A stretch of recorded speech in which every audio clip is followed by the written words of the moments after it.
We're on West Bremer Radio. The time now is 8:13, 13 minutes past 8. Let's talk to Harold the H. Cockadoodle. He's going to tell us about Ipswich's greatest sportsman in 1928, nearly hit a half century against the English. Tell us about this story, please. Yeah, look, I thought I have to tell you about this with Ashes. Ashes cricket's still a topic of conversation. It will be for a while because we've got 3 more wins to get yet. Yeah. But it's here in Ipswich, Eric Frauenfelder. Now, you must remember Eric, do you? He was one of the greats in the 1920s. Frauenfelder. Eric Frauenfelder. Now, he came to prominence actually playing Australian rules in Albury in New South Wales. That's where he was born. Right.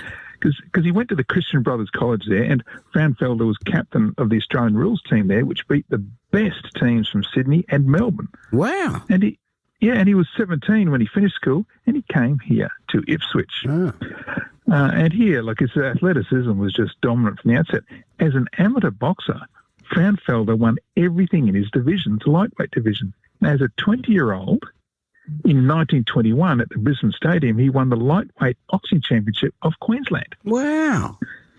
And then here in Ipswich, rugby league in Ipswich made him a household name. You see, Frauenfelder played 25 matches for Queensland during a period of domination over New South Wales. And what sport? What and code? Played rugby league. And Frauenfelder also played all 3 tests for Australia when England toured here in 1924. Because 1924 was the greatest year in league history. Wow. Frauenfelder had come from an Australian rules side down south to be one of the best fullbacks to ever play the game of rugby league. Rugby league. Now, rugby league. Now, Frauenfelder is remembered here in Ipswich as the toughest player in one of the toughest exhibitions of rugby league ever seen. It was a match in 1925 that Ipswich played the touring New South Wales team. Now, Frauenfelder was backing up from playing fullback for Queensland just 2 days earlier. And in this match for Ipswich, Frauenfelder was seen to enter one of the rucks in which some scuffling was going on. Right. When he emerged, 3 New South Wales players were unconscious on the ground. Stretchers and ambulance bearers, they were needed to carry them back to the sheds. Oh, this is the sort of bloke I like to play. That's right. And then in 1928, terror for top-level opposition was extended to the cricket field. You see, Frauenfelder had just scored a century on the North Ipswich Reserve when he was selected to play for the Queensland Country 11 against England in Warwick. Now, Frauenfelder, he was mercurial when he strode to the crease in the second innings. He hit 3 fours and 1 over off Douglas Jardine, who you would know Jardine. He became infamous as the England captain responsible for Bodyline. Bodyline, yep. Years later. Yep. Yeah. And then Frauenfelder, when he was trying to make his half century just in the first over after lunch, he advanced down the pitch, missed a spinning ball and was stumped. So Frauenfelder had batted for 3/4 of an hour, just 45 minutes, hit 7 fours for 47 runs, just short of his half century. That's, T20 pace back in the day.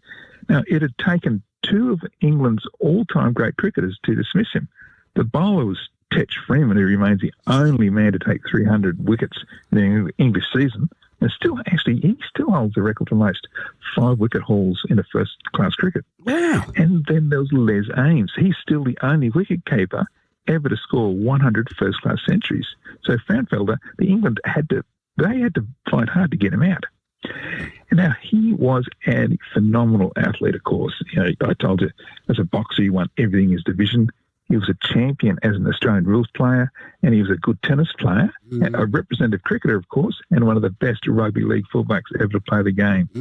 Now, perhaps the best quotes I've ever read about him describe him simply as brilliant, dazzling tens of thousands of spectators with his uncanny cleverness that had to be seen to be believed. Danny, those who saw him play said that he was a genius. Right.